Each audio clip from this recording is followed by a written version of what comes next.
नमस्कार, मी नम्रता वागळे. आपण पाहताय पुढारी न्यूज. वेळ आहे चर्चेचा धुरळा उडवण्याची. आम आदमी पक्षाचे सर्वेसर्वा अरविंद केजरीवाल यांना काल रात्री ईडीने अटक केली. कथित मद्य घोटाळा प्रकरणात ईडीने ही कारवाई केली. यापूर्वी केजरीवालांना या प्रकरणात 9 समन्स बजावण्यात आलेले होते, पण केजरीवालांनी चौकशीकडे पाठ फिरवली आणि आपल्या अटकेपासून संरक्षण मिळावं म्हणून ते हायकोर्टात सुद्धा गेले होते. मात्र कोर्टाने त्यांना दिलासा द्यायला नकार दिला आणि त्यानंतर अवघ्या काही तासात ईडीची टीम त्यांच्याकडे पोहोचली आणि 2 तास चौकशी केल्यानंतर त्यांनी केजरीवालांना ताब्यात घेतलं. ऐन निवडणुकांच्या तोंडावर आपचे सर्वेसर्वा जर तुरुंगात जात असतील तर अधिकच्या जागा मिळवण्याच्या आपच्या स्वप्नांना सुरुंग लागण्याची शक्यता आहे. केजरीवालांच्या अटकेनंतर विरोधकांनी साहजिकच आपलं टीकास्त्र डागलेलं आहे. शरद पवारांनी तर याचा फटका भाजपलाच बसेल असं भाकीत केलेलं आहे. केजरीवालांना अटक या गोष्टीचा सेटबॅक आपला बसण्याची शक्यता अगदी साहजिक आहे. केजरीवाल तुरुंगातनं कारभार पाहतील पण राजीनामा देणार नाहीत असं आप नेत्यांनी स्पष्ट केलंय. हा कुठेतरी एक सहानुभूती मिळवण्याचा केलेला प्रयत्न आहे का? आणि तसं असल्यास ही सहानुभूती आपला कितपत मदत करेल? पवारांनी भाकीत केल्याप्रमाणे निवडणुकांच्या तोंडावर झालेल्या या कारवाईचं बूमरँग भाजपवर होईल का?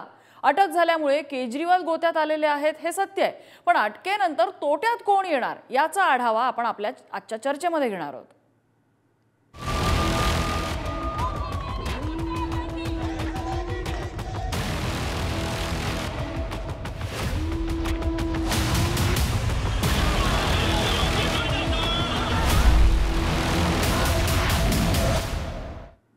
आणि आम आदमी पक्षाचे प्रवक्ते धनंजय शिंदे आपल्या आजच्या चर्चेमध्ये सहभागी होत आहेत. काँग्रेस प्रवक्ते काकासाहेब कुलकर्णी आपल्या सोबत असतील आणि भाजपचे सहमुख्य प्रवक्ते अजित चव्हाण अगदी थोड्याच वेळात त्या चर्चेत सहभागी होत आहेत. आपण सुरुवातीला विरोधकांकडून या कारवाईबाबत काय प्रतिक्रिया आलेल्या आहेत, शरद पवारांनी काय भाकीत केलंय, अण्णा हजारे काय म्हणालेत बघूया. 2 साल में 1 रुपए की भी रिकवरी ना ईडी ना सीबीआई कर पाई है. 500 से ज्यादा अफसर इस केस में लगे हुए थे. 1000 से ज्यादा रेड्स हुए. आम आदमी पार्टी के नेताओं के घर, मंत्रियों के घर, उनके ऑफिसेज में हर जगह रेड हुई, लेकिन उसके बावजूद 1 रुपया आज तक नहीं मिला है. तो आज लोकसभा का चुनाव अनाउंस होने के बाद अरविंद केजरीवाल का अरेस्ट एक राजनीतिक साजिश है. लेकिन मैं प्रधानमंत्री नरेंद्र मोदी जी को कहना चाहती हूं कि अरविंद केजरीवाल सिर्फ एक इंसान नहीं है, अरविंद केजरीवाल एक विचार है. अगर आपको लगता है कि एक अरविंद केजरीवाल को गिरफ्तार करके आप इस विचार को खत्म कर सकते हो तो आपको गलत लगता है. म्हणजे आता मी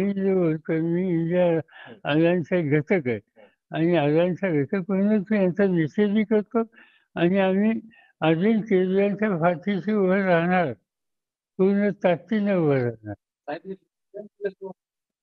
100% त्याची किंमत मोजावी लागेल. असं आहे की केजरीवाल एका सामान्य कुटुंबाचा व्यक्ती, 1दा 2दा 3दा मुख्यमंत्री झाले.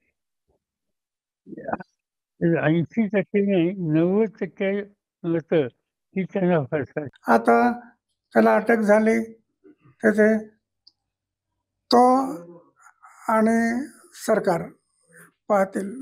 तो अरविंद केजरीवाल जर असता तर दुःख झालं असतं, पण तो आज अरविंद केजरीवाल त्याच्यातला संपला आणि त्यांच्या डोक्यात पैसा शिरला. मला काही दुःख वाटत नाही. कायदे होतात ते चांगल्यासाठीच होतात. बरं वाईट या गोष्टी असतात, त्या बऱ्या वाईट गोष्टींचा सुधारणा व्हावेत यासाठीच कायदे केले जातात. तर याच्यात मला दुःख वाटत नाही. तर जसा अरविंद केजरीवाल यांच्या बाजूने उठणारा आवाज मोठा आहे, तसाच या कारवाईच्या बाजूने उठणारा आवाज सुद्धा मोठा आहे. मुद्दा असा आहे की लोकसभेच्या काळामध्ये ज्या वेळेला अशा घटना घडतात त्यावेळेला त्या घटना दिसतात तशा सरळ सोट नसतात, त्यांची भाषांतरं वेगळी असतात. मी धनंजय शिंदेंकडे जाणार आहे. धनंजय शिंदेजी, आप याचं भाषांतर कसं करता या घटनेचं? या लोकसभेच्या निवडणुकांमध्ये एक लेवल प्लेइंग फील्ड नावाची संकल्पना असते की जे पक्ष ह्या प्रक्रियेमध्ये सहभागी होणार आहेत तर त्यांना एक प्रकारची समान लोकशाही चौकटीमध्ये संधी मिळणं अपेक्षित असतं.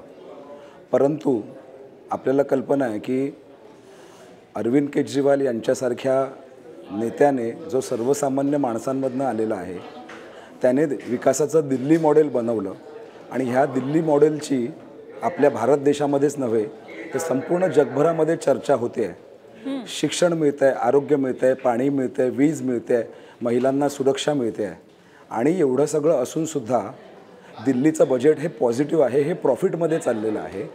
तर हे जे काही पॉलिटिकल मॉडेल आहे, हे पॉलिटिकल मॉडेलच्या विरोधामध्ये पंतप्रधान नरेंद्र मोदी यांनी गेल्या 10 वर्षामध्ये ज्या ज्या गोष्टी सांगितल्या दरवेळेला लोकांना एक मास हिप्नोटाईज करून, तर त्याच्यातली कुठचीच गोष्ट त्यांना डिलिव्हर करता न आल्यामुळे आत्ता 4 दिवसापूर्वी निवडणूक सुरू झालेली आहे. आणि जर अरविंद केजरीवाल यांनी त्यांनी केलेल्या कामाबद्दल जर बोलायला सुरुवात केली तर मोदींचा मुखवटा पूर्णपणे गळून पडेल आणि मोदींचा पराभव होईल प्रचार सभांमध्ये सुद्धा. आणि मग अशा वेळेला आम आदमी पक्षाचं म्हणजे बघा ना, कोर्टाने काल तारीख सांगितलेलं ईडीला की 22 एप्रिलपर्यंत तुम्ही या संदर्भात हे करा, खुलासा करा. आणि लगेच 2 तासामध्ये 2 कोटी लोकांनी निवडून दिलेल्या मुख्यमंत्र्यांना ईडीचे अधिकारी जातात रात्रीचे आणि त्यांना पकडतात आणि अटक करतात आणि पुरावा काहीच नाही आहे. म्हणजे घोटाळा झाला, घोटाळा झाला मला म्हणता सांगा, 5 पैशाचं तरी कुठे कोणाला काही दिसलेले आहेत का, मिळालेले आहेत का? 500 ईडीचे अधिकारी त्यांनी कामाला लावलेले, 1000 पेक्षा जास्त धाडी गेल्या 2 वर्षात टाकून सुद्धा यांना काही मिळालं नाही. मग अशा वेळेस विनाशकाले विपरीत बुद्धी ज्याला म्हटलं जातं, मोदींच्या पायाखालची वाळू पूर्णपणे सरकलेली आहे. आणि म्हणून अरविंद केजरीवाल नावाच्या एका व्यक्तीला अटक करायचा भारतीय जनता पक्षाने खूप मोठी चूक केलेली आहे. अरविंद केजरीवाल हा विचार आहे, हा विचार संपूर्ण देशभर पसरलेला आहे. आणि म्हणून आजच्या दिवसात भारतामध्ये जवळजवळ 2000 पेक्षा जास्त ठिकाणी निदर्शनं झालेले आहेत आणि लोक आता कार्यकर्ते रस्त्यावर उतरलेले आहेत. काल आम्ही रात्रभर ईडीच्या कार्यालयासमोर होतो, ईडीचा आम्ही निषेध करत होतो. आज आम्ही मुख्यमंत्र्यांच्या ठाण्यामध्ये आंदोलन केलं, नागपूरमध्ये झालंय, महाराष्ट्रातल्या सगळ्या जिल्ह्यांमध्ये झालंय, भारतीय जनता पक्षाच्या कार्यालयासमोर झालेलं आहे. आणि लोक आमच्यासोबत येत आहेत त्याच्यामध्ये. लक्षात घ्या, तर ही जी प्रक्रिया आहे मोदींना अनफेअर पॉलिटिकल प्रॅक्टिसच्या माध्यमातून भाजपला याचा थोडक्यात फटका बसेल, त्यांच्यावर मुद्दा होईल असं म्हणतात. ठीक आहे, मुद्दा लक्षात आला. मी अजित चव्हाणांना मुद्दा मांडायचा आहे, मात्र त्यांच्याकडे येण्यापूर्वी मी इंडिया आघाडीमधले आपचे साथीदार आणि काँग्रेसचे काकासाहेब कुलकर्णी त्यांच्याकडे जाईल आणि मग एकत्रित प्रतिक्रिया दोघांच्याही वरती प्रत्युत्तर अजित चव्हाणांचं घेईन. काकासाहेब कुलकर्णी, या कारवाईकडे काँग्रेस कसं बघते? या देशामध्ये हुकुमशाही पद्धतीने राजकारण करण्याची परंपरा 2014 साली 2014 पासून या देशामध्ये काही करा, हे अनफेअर होईल नम्रताजी. मला ह्या आपचा आधी उत्तर देऊ द्या. विचाराने नरेंद्र मोदी याच्यात तर काही संबंध नाही, विचाराने वेडे झालेले आहेत, सत्ता पिपासू झालेले आहेत. आणि त्यामुळं ज्या वेळेला नरेंद्र मोदी अमित शहा आरोप काकासाहेब कुलकर्णी संसदीय शब्दांचा वापर करा. तर त्यांच्यावर नम्रताजी अजित चव्हाण मला ते काय बोलतायत हे आपण सगळ्यांनीच ऐकूया. असंसदीय शब्द असतील तर मी नक्की थांबवते त्यांना. नम्रताजी, तुम्ही आहात, भाजपचे प्रवक्ते आहात, हे असंसदीय शब्द अँकरिंग मी अजित चव्हाण येते आपल्याकडे, मी आपल्याला पूर्ण वेळ देते. काकासाहेब कुलकर्णींना त्यांचा मुद्दा मांडू दे. काय झालं नाही, माझी विनंती आहे प्राध्यापक कुलकर्णींना थांबवा. असं नाही बोलू शकत तुम्ही. भाजपचे प्रवक्ते असं बोलू शकत नाही. भाजपचे प्रवक्ते आहेत, दोघांच्याही मुद्द्यांवर प्रत्युत्तर द्यायला. त्यामुळे निश्चितपणे अजित का नाही बोलू शकत? शिंदे अहो, त्या अँकर तुम्ही आहेत. ऐका, ऐकून घ्या. असा शब्दप्रयोग राष्ट्रीय पहिल्यांदा करू शकता, ऐकून घ्या ना, करू शकतो. वेळेच आहात तुम्ही. पंतप्रधान मनोरुग्ण आहेत, तुम्ही प्राध्यापक आहात. पंतप्रधान मनोरुग्ण आहेत. असंसदीय शब्द नक्कीच वापरायचे नाहीयेत या पॅनलवरती. असंसदीय शब्द नक्की वापरायचे नाहीयेत. मात्र हा संवाद आहे, ही चर्चा आहे, त्यामुळे दुसरा बोलत असेल तर त्याचा सन्मान करणं, त्याचा रिस्पेक्ट करणं ही प्रत्येकाची, जशी अँकर म्हणून माझी जबाबदारी तशी पॅनलिस्ट म्हणून सगळ्यांचीच जबाबदारी आहे. मी काकासाहेब कुलकर्णींची प्रतिक्रिया घेते आणि अजित चव्हाण मग मी तुमच्याकडे येईन. काकासाहेब कुलकर्णी बोला. मी सांगत होतो की 2014 पासून या देशामध्ये अमित शहा आणि मोदी सरकार या देशामध्ये हुकुमशाही पद्धतीने देश चालवत आहेत. ज्या वेळेला ते आरोप करतायत, ज्या नेत्यांवरती आरोप करतायत, ते जर नेता सरेंडर झाला नाही तर निश्चितपणे त्याला जेलमध्ये टाकलं जातं, तुरुंगामध्ये टाकलं जातं. वेगवेगळ्या प्रकरणामध्ये बोलण्याची परंपरा या अमित शहा आणि मोदी या जोडगोळीने चालू केलेली आहे. मला सांगा, अजित पवारांवरती याच नरेंद्र मोदींनी आरोप केले होते, घोटाळेबाज आहे म्हणून अजित पवार असं बोलत होते. काय झालं त्याचं? या छगन भुजबळांवरती हे लोक आरोप करत होते, आज यांच्या मांडीला बसले. ठीक आहे, असे अनेक प्रश्नाचं उत्तर घेऊया आपण. अजित चव्हाण, हे चुकीचं आहे नम्रताजी. 2 माणसं तुम्ही बसवताय, त्यांना बराच वेळ देताय. मला आधी माझा मुद्दा मांडू द्या. कुलकर्णी, तुमचा मुद्दा लक्षात आला. अजित चव्हाण, मी तुम्हाला आधीच म्हटलं होतं हा मुद्दा आपशी संबंधित आहे. आपवाले बोलतील, मला बोलायला द्या. बोला तुम्ही. अजित चव्हाण कुलकर्णी नक्की कुलकर्णी आहेत का त्यांनी तपासून पाहावं. मुद्दा मांडा अजित चव्हाण. नम्रता, इथे दादागिरी चालणार नाही. भाजपच्या प्रवक्त्यांनी थेट मुद्दा मला असा मांडायचा पाहिजे. इथे हे दादागिरी घरी दाखवायची. पॅनल वरती काय होईल ते मी हँडल करते. पॅनल वर काय होईल चव्हाण बोला. चव्हाण काय बोलताय? बोला चव्हाण. काय दादागिरी आहे? काय दादागिरी? नीट बोलायचं तुम्ही. आवाज वरती चढून बोलवायचं नाहीये. तुम्ही दुसऱ्यांच्या हा मंच एकमेकांना धमकवण्यासाठी विनंती आहे. पॅनल वर काय धंदे करत होतात माहितीये मला. चाय बिस्कुट शिंदेजी माझी तुम्हाला पण विनंती आहे. अजित चव्हाण माझी तुम्हालाही विनंती आहे. पॅनल कसं हँडल करायची ही अँकर म्हणून माझी जबाबदारी आहे. आणि मी आता म्हटलंय की अजित चव्हाणांना मुद्दा मांडू दे. अजित चव्हाण त्यांचा मुद्दा मांडतील. काही प्रत्युत्तर असेल तर धनंजय शिंदे आणि काकासाहेब कुलकर्णी दोघांनाही वेगळा वेळ देण्यात येईल. अजित चव्हाण बोला. नम्रताजी माझी एक विनंती आपल्याला अशी आहे की हे शिंदे देशाच्या माननीय पंतप्रधानांना मनोरुग्ण जर म्हणत असतील, मी का थांबावं या चर्चेमध्ये? आणि वरून हे मला दादागिरी केल्याचा आरोप करतात. काकासाहेब कुलकर्णींसारखा उच्च शिक्षित प्राध्यापक येडे आहेत असा शब्दप्रयोग करतो. हे कसं चालतं नम्रताजी? आपल्याला हे चुकीचं आहे, याचा मी निषेध करतो. शब्द चालवून घेतले जाणार नाहीत. मी आधीच आणि यापूर्वीच्याही चर्चांमध्ये बोललं गेलं त्याला ही माणसं कारणीभूत आहेत. ही दादागिरी कशी तुमची दादागिरी? असंसदीय शब्द नाहीये. नम्रताजी मला एकेरी उत्तर करायचं. एकेरी बोलू नकोस चव्हाण. नम्रताजी बोलत जा. कळलं ना तुला? तुझी जर मी चल हाडी करणार. तुझी काय लायकी आहे? अरे तू चाय बिस्किट मंच आहे. कुणीही कुणालाही अशा पद्धतीने बोलू शकत नाही. पॅनलिस्ट आहेत, एकमेकांचा रिस्पेक्ट केला पाहिजे. आता हा आदर सुद्धा आम्ही पत्रकारांनी राजकारण्यांना शिकवायचा का? तुम्ही एकमेकांचा आदर करायचा. हा तुझी लायकी आहे का? तू मोदींना मनोरुग्ण बोलतो. चाय बिस्किट तू आणि ती पत्रकारिता सोडून आता भाजपमध्ये तू जॉईन झालेला आहेस. कुठल्या पक्षांमध्ये तुम्हाला स्थान नाही म्हणून अपडेटमध्ये तुम्ही गेलात. तुम्हाला माझी लायकी सांगतो का रे शिंदे? तू चाय बिस्कुट पत्रकारिता केलीस आयुष्यभर. हो तुला ओळखतो चांगलं मी. नम्रताजी तू चाय बिस्कुट पत्रकार म्हणून हिणवतो मला. येस हा शिंदे, तुला काय माझं बॅकग्राऊंड माहिती नाही शिंदे? चाय बिस्कुट पत्रकार. अजित चव्हाण आणि धनंजय शिंदे या दोघांनाही विनंती आहे, कृपया पॅनलिस्ट म्हणून एकमेकांचा सन्मान करावा. तुमचा राजकीय आखाडा हा पुढारी न्यूजचा मंच नाही. इथून बाहेर पडल्यानंतर तुमच्या आखाड्यामध्ये एकमेकांची काय कुस्ती करायची ती तुम्ही करा. इथे तुमची मतं मांडा, तुमचा प्रश्न मांडा, त्याच्यावरचं उत्तर घ्या, प्रत्युत्तर घ्या. भाजपच्या कार्यालयात दादागिरी करायची, इथे दादागिरी नाही करायची. ठीक आहे. आता मी ऑडिओ पॅनलला सांगते, बाकी सगळ्यांचा ऑडिओ म्यूट करा. अजित चव्हाण, मी तुमच्याकडे येते. थेट मुद्द्याचं बोला. अजित चव्हाण, मी थेट मुद्द्याचं बोला. आपल्याला इतर काही इथे ऐकायचं नाही. थेट प्रश्न आहे जे आपने आरोप केलेले आहेत, भाजपवरती काँग्रेसने आरोप केले. थेट मुद्द्याचं उत्तर द्या. मी पुढारीचा सन्मान ठेवून पुढची चर्चा सुरू ठेवतो. अन्यथा शिंदेसारख्या असंस्कृत माणसाशी बोलण्याची माझी अजिबात इच्छा नाही. मुद्दा मांडा. अजित चव्हाण, मुद्दा मांडा. सन्माननीय समाजसेवक अण्णा हजारेंनी जी प्रतिक्रिया आत्ता दिलेली आहे ती अरविंद केजरीवाल यांचं मफलर, खोकला, वॅगनार, शिवलेले कपडे, सामान्य माणूस, ही इमेज टरा टरा टरा टरा फाडणारी आहेत. हे काय सांगतात अरविंद केजरीवाल? शक्ती बिक्ती, ताकद बिकत एवढीशी दिल्ली आहे. भारतीय जनता पक्ष आणि माननीय नरेंद्र मोदी हे देशाचे नेते आहेत. आणि हे काय सांगतात की केजरीवालला घाबरून ही कारवाई झाली वगैरे वगैरे. 10 समन्स तुम्हाला पाठवले. देशामध्ये अस्तित्वात असणाऱ्या यंत्रणांचा सन्मान ठेवायचा नाही, त्या यंत्रणांनी बोलावलं तर चौकशीला जायचं नाही, अशा पद्धतीनं तुम्ही कायद्याचं अवमूल्यन करणार. हे सांगतायत 1 रुपया सापडला नाही. लोक जेलमध्ये काय येतो, त्या दक्षिण भारतीय त्या ताई आहेत, त्यांना अटक झाली. ती का झाली यांना जरा विचारा. यापूर्वी पुढारीच्याच चर्चेमध्ये मी त्याचे सगळे पुरावे दिले होते. गोव्याला 25 कोटीहून अधिकची रक्कम हवालाने पाठवली. अहो, ज्या श्रद्धेय अण्णा हजारेंच्या पाठीमध्ये खंजीर खुपसून या लोकांनी अण्णांच्या जीवावर स्वतःचं मार्केटिंग केलं. आमची स्वतःची संघटना आहे, आमचे नेते आहेत, आमचा विचार आहे. आम्ही दुसऱ्याच्या विचारावरती स्वार होऊन देशामध्ये लोकप्रियता मिळवलेली नाहीये. अहो, अण्णांचा विश्वासघात करणारे हे सगळे लोक. आणि एक गोष्ट मला याच्यामध्ये प्रकर्षानं आणि अतिशय महत्वाची अशी सांगायची आहे.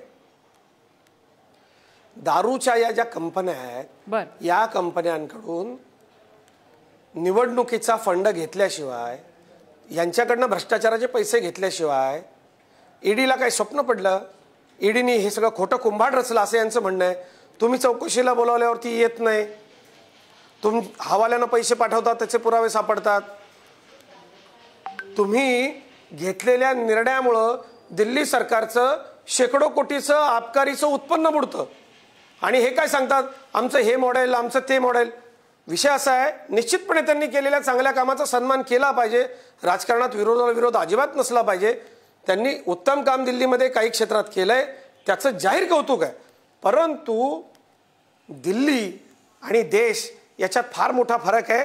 अरविंद केजरीवाल हे एका आपल्याकडे 4 जिल्हा परिषद असलेल्या इतकुशा राज्याचे नेते, त्यांची आणि मोदींची तुलना होऊ पंजाब शकत राज्य आहे नाही. किंवा त्यांच्या त्यामुळे या लोकांनी जी दिवा स्वप्न पाहू नये. अख्खं पंजाब राज्य आहे त्यांच्याकडे. अण्णांनी जी टीका केली आहे, 4 जिल्हा परिषदा घ्या, पंजाब आणि दिल्ली. अण्णांनी जी टीका केली आहे त्या टीकेला आधी यांनी उत्तर द्यावं आणि चौकशीमध्ये योग्य ती बाजू आपली मांडून कोर्टाकडून जामीन घ्यावा. विषय स्पष्ट आहे. ठीक आहे. इथून पुढच्या चर्चेत सुद्धा सगळे पॅनलिस्ट एकमेकांचा सन्मान करतील, रिस्पेक्ट करतील अशी मी विनंती करते. धनंजय शिंदेजी, अजित चव्हाणांनी एक जो प्रश्न विचारला की 9 समन्स आले, त्यातल्या एकाही चौकशीसाठी अरविंद केजरीवाल का गेले नाहीत? जर काळं बेरं यामध्ये काही नसेल तर चौकशीला हजर का राहिले नाहीत? खूप चांगला प्रश्न आहे तुमचा. तुम्हाला कल्पना आहे गेल्या 10 वर्षामध्ये ईडीने जेवढ्या काही अशा नेत्यांना, राजकीय नेत्यांना ज्या समन्स पाठवल्या किंवा धाडी केल्या किंवा अटक केल्या किंवा केसेस खोलल्या, त्याच्यातल्या 95% ह्या विरोधी पक्षातल्या लोकांवरती केल्या. आणि मग विरोधी पक्षातली जी लोक होती, अजितदादा पवारांसारखी म्हणा, तर त्यांना स्वतःच्या पक्षात घेऊन नंतर पावन केलं, मांडीवर बसवलं. आणि ईडीचा कन्व्हिक्शन रेट हा 1% कमी आहे.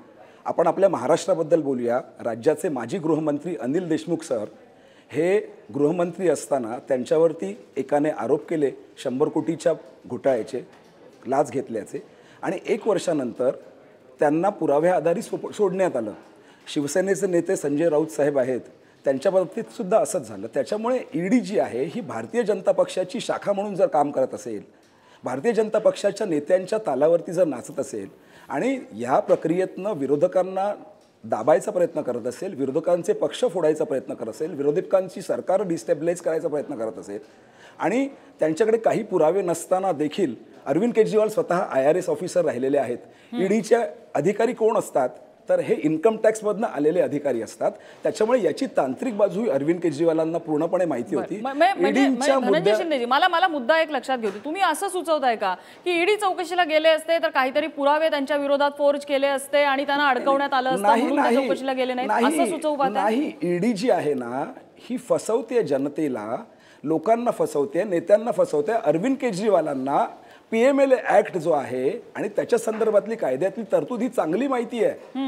काहीही पुरावा नाही आहे आणि तरी सुद्धा ईडी खोटे म्हणजे समोरच्याला पकडतात आणि त्याला जाळं टाकतात. त्याप्रमाणे करायची भाजपची एजन्सी म्हणून जर काम करत असेल तर ईडीच्या समन्सची किंमत ही टॉयलेट पेपरपेक्षा जास्त नाहीये. म्हणजे निषेध म्हणून गेले नाहीत ते? कशासाठी? या सगळ्याचा निषेध म्हणून पुरावे नसतील. मला सांगा ना, 2 वर्ष चौकशी चाललेली आहे, 5 पैशाचा सुद्धा अपहाराचा पुरावाच मिळालेला नाहीये. जर असं असेल, जर विरोधकांना वर्षभर डांबून ठेवल्यानंतर विरोधक पुराव्या आधारे सुटत असतील तर अशा ईडीच्या समन्सना कशासाठी किंमत द्यायची आपण? ती जर पूर्णपणे मोदी आणि शहांच्या विचारावरती जर काम करत असेल तर ऐका, आपण ह्या सर्व संस्थांना रिस्पेक्ट द्यायचा जमाना होता. परंतु 2014 नंतर स्टॅटिस्टिक्स बघा ना, माहितीच्या आधारे आपण बोलूया. उगाच हवेत काहीतरी गोळीबार करून किंवा सत्ताधारी भारतीय जनता पक्षाच्या नेत्यांच्या तोंडात जे काही येईल ते बोलून असं होत नसतं ना. मुद्द्याचं बोला, सबस्टन्सचं बोला तुम्ही. तर सबस्टन्स काहीच नाही आहे. कन्व्हिक्शन रेट 1% जास्त आहे. 95% ईडीच्या नोटिसेस या विरोधकांना गेलेल्या आहेत. आणि तुम्हाला महत्त्वाचं मी सांगतोय, आम आदमी पक्षाचे जे आमदार आहेत ना, आमचं सरकार पाडण्याच्या दृष्टीने तुम्हाला माहिती आहे महाराष्ट्रात शिवसेनेचे कसे 40 लोकांना फोडलं आणि भारतीय जनता पक्ष सत्तेत आला. राष्ट्रवादी पक्षाला कशा पद्धतीने फोडलं तसंच त्यांना आम आदमी पक्षाचं सरकार सुद्धा पाडायचं होतं. परंतु महाराष्ट्रातले नेते गेले ईडीच्या भीतीने भाजपमध्ये, वॉशिंग मशीनमध्ये जाऊन ते स्वच्छ झाले. आम आदमी पक्षाचा एकही आमदार फुटला नाही. आमचे 3 संजय सिंग जेलमध्ये आहेत राष्ट्रीय नेते. म्हणजे थोडक्यात तुम्ही सुचवताय की ईडीच्या समन्सला आप कुठचीही किंमत देत नाही. टॉयलेट पेपरची किंमत त्याच्यापेक्षा जास्त आहे असं सुचव. ठीक आहे, मुद्दा लक्षात आला. अजित पवारांना उत्तर द्यायचे, मग मी काकासाहेब कुलकर्णींकडे जाईन. अजित चव्हाण बोला.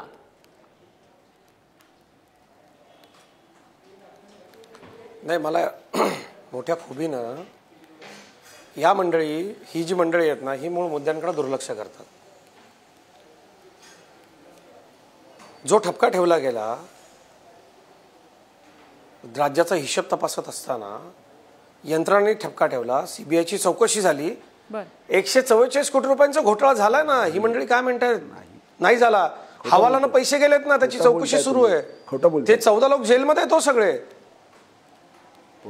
खोटं बोलतोय, पूर्णपणे खोटं आहे असं न्यायालयामध्ये तुम्हाला जाऊन सांगता येतं का? तुम्ही टॉयलेट पेपर म्हणताय. म्हणजे मला इतकं माझ्याकडे खूप काही बोलण्यासारखं पातळीला सोडून होईल म्हणून मी अजिबात बोलणार नाही. पण मला नम्रताजी, मला माझी तुमच्या इतकी खालची पातळी नाहीये शिंदे. मला पातळीच नाही. आपण एकमेकांची पातळी काढण्यापेक्षा मुद्द्यांवर बोलूया. पुन्हा आपली गाडी डिरेल होण्याचा पॉइंट नाहीये, आपण मुद्द्यांवर बोलूया. तुम्ही बोलत असताना मी तुम्हाला सन्मान बोलतोय. अजित चव्हाण पटकन आपला मुद्दा पूर्ण करा की तुमच्या प्रश्नाची उत्तर मी शिंदेकडनं घेते. काय लायकी आहे तुझी? त्याचा उल्लेख आहे माणसाने चाय बिस्कुट असा केला. तू चाय बिस्कुट वालाच पत्रकार आहेस. तुझी काय लायकी रे शिंदे? चाय बिस्कुट वालाच पत्रकार आहेस तू. काय चाय बिस्कुट काय करायचंस तू मला सांग. अजित चव्हाण आणि धनंजय शिंदे आपण जर मुद्दे मांडणार असाल बोलायचं नाहीस तू. तुझी काय लायकी आहे? तर इथे बोलण्यामध्ये पॉइंट आहे. माझ्या नेत्याला असं बोलतोस. अण्णा हजारेच्या काय लायकी आहे? उत्तर दे ना. तुझी लायकी काय आहे? तुम्हाला जर फक्त मांडायचं असेल तर मी पूर्णपणे आदर ठेवून तुमच्या दोघांचाही ऑडिओ आता म्यूट करते. मी काकासाहेब कुलकर्णींकडे जाणार आहे. काकासाहेब कुलकर्णी, यामध्ये आता एक असा मुद्दा मांडला जातोय, म्हणजे शरद पवारांनी हा मुद्दा मांडला की इथे सिंपथी फॅक्टर येऊ शकतो आणि ते सिंपथी फॅक्टरचा आपला फायदा होईल, भाजपला फटका बसेल. मला महाराष्ट्रात सिच्युएशन रिलेट करायची आहे. उद्धव ठाकरेंचा अशाच पद्धतीने पक्ष फोडला होता आणि त्यानंतर मोठ्या निवडणुका आलेल्या होत्या, त्या ग्रामपंचायतीच्या आल्या होत्या, पण उद्धव ठाकरेंना कुठेही या सिंपथी फॅक्टरचा फायदा झालेला दिसला नाही. ग्रामपंचायतीचे आकडे सगळ्यांच्या समोर आहेत. आपला फायदा होईल असं कसं काय वाटतं? मॅडम, मी थोडंसं पहिल्यांदा टेक्निकल सांगतो. अजित चव्हाणांनी जे सांगितलं त्यात थोडंसं टेक्निकल जातो. सीबीआयने जेव्हा दोषारोपपत्र सादर केलं, सीबीआयने जेव्हा तपास केला आणि त्याच्यामध्ये त्यांनी अरविंद केजरीवालांचं नाव कुठेही घेतलं नव्हतं. नंबर 2 ची गोष्ट 338 कोटी रुपये संबंधीचा हा घोटाळा होता. सत्येंद्र जैन, मनोज सिसोदिया आणि संजय सिंग यांच्यावरती आरोप होते. तिघे या सध्या तुरुंगात आहेत. नंबर 3 ची गोष्ट मगाशी अजित चव्हाण असं म्हणत होते की त्या मध्य धोरणामुळे त्या राज्य शासनाचं नुकसान होत आहे. परंतु मला सांगायला आनंद वाटेल, ही आकडेवारी माझ्याकडे आहे, ही माहिती माझ्याकडे आहे. 2021 साली या संबंधीचा हे महसूल धोरण तयार करण्यात आलं आणि 2021 साली 3,000-3,500 कोटीच्या घरात यांचं महसूलचं उत्पन्न होतं अबकारी खात्याचं. परंतु आता सध्या 8,900 कोटी इतकं भरीव उत्पन्न यांना मिळतंय. हे फक्त अजित चव्हाणांच्या माहितीसाठी ही मी माहिती देत आहे. नम्रता मॅडम, तुम्ही आता जो माहिती विचारलात की बाबा ग्रामपंचायतीला फायदा शिवसेनेच्या उभाटा गटाला झाला नाही, निश्चितपणे आपण जर बघितलं तर ग्रामपंचायतीच्या निवडणुका या पक्षावर होत नाहीत तर त्या गटागटावर होतात. आणि निश्चितपणे आपण जर बघितलं तर बहुतांशी ठिकाणी शिवसेना आणि महाविकास आघाडी, काँग्रेस असेल आणि शरद पवार साहेबांची राष्ट्रवादी असेल, या तिघांच्या महाविकास आघाडीला खूप मोठ्या प्रमाणामध्ये राज्यामध्ये ग्रामपंचायतीमध्ये खूप मोठ्या प्रमाणात यश मिळालेलं आपल्याला दिसतंय. आणि येणाऱ्या काळामध्ये निश्चितपणे आपण जर बघितलं तर झालेल्या विधानसभेच्या ठीक आहे अजित चव्हाण, अगदी थोडक्यात माझ्याकडे शेवटची 30 सेकंद आहेत. अजित चव्हाण मॅडम, कसब्याची पोटनिवडणूक जरी बघितली, रवींद्र दंगेकर सारखी आमची नाही, याच्यामध्ये मुद्दा असा आहे की काकासाहेब कुलकर्णींनी मोठ्या खोबीनं ते उत्तर फिरवलं. तसं नाहीये. ते 60% दुकानं सरकारी आणि 40% खासगी होती. या दुकानांना मोठ्या प्रमाणावरती फायदा पोहोचवून, पर्यायाने या कंपन्यांना फायदा पोहोचवून 140 कोटी रुपयांच्या वर अरविंद केजरीवालांनी भ्रष्टाचार केला, अशी ती सगळी मोडस ऑपरेंडी आहे. त्यातले पैसे 25 कोटी रुपयांहून अधिक रक्कम गोव्याला पाठवली. ते सगळे हवालावाले या सगळ्या प्रकरणामध्ये आरोपी आहेत मॅडम. म्हणजे काय होतं माहितीये का, तुमच्या माझ्यावरती का नाही ईडीची कारवाई होत? काहीतरी असेल, कुठेतरी पाणी मुरतंय म्हणून तर कारवाई होते की नाही? आणि 10 समन्स पाठवून अधिकारी असलेल्या माणसाला तिथं जायची बुद्धी होत नाही किंवा इच्छा सुचत नाही. कारण माहिती आहे तुमचा मुद्दा लक्षात आला. मी धनंजय शिंदेजी, अरविंद केजरीवाल हे पहिले असे मुख्यमंत्री आहेत, सिटिंग मुख्यमंत्री, ज्यांच्यावरती अटकेची कारवाई झालेली. यापूर्वी जयललिता, लालू प्रसाद अशी उदाहरणं होती, पण सिटिंग मुख्यमंत्री असलेले ते पहिले आहेत. यापुढे आप काय भूमिका घेणार? नाही, मोदींची ही विनाशकाले विपरीत बुद्धी असल्यामुळे आजच बघितलंय की देशात हजारो ठिकाणी उत्स्फूर्तपणे कार्यकर्ते, पदाधिकारी, जनता उतरलेले आहे. काल रात्रभर आम्ही ईडीच्या कार्यालयासमोर प्रोटेस्ट केला. तर ह्या लोकसभा निवडणुकीचा जो प्रचाराचा टेम्पो आहे, ह्या आंदोलनामुळे आम्ही आंदोलनकारी कार्यकर्ते आहोत, आमचं DNA आंदोलन आहे, त्यामुळे आम्हाला ही संधी जी आहे या सरकारच्या चुकीमुळे, शेख चिल्ली सारख्या मोदींच्या चुकीमुळे ही जी संधी मिळालेली आहे तिचा आम्ही राजकीय संविधानिक चौकटीत चांगला प्रचार प्रसार करू आणि 2024 साली मोदीजी आणि भाजपचा सपशेल पराभव करू। जसं मी कार्यक्रमाच्या सुरुवातीला सांगितलेलं होतं, निवडणुकांच्या काळामध्ये एखादी घटना ज्यावेळेला घडते त्याची राजकीय भाषांतरं ही बदलत असतात, पक्षानुसार बदलत असतात, माइंडसेट विचारसरणी जशी असते त्यानुसार बदलत असतात। अर्थात कुठलं भाषांतर कुणाला पटतंय त्यावरती पुढे मतांचा खेळ अवलंबून असतो।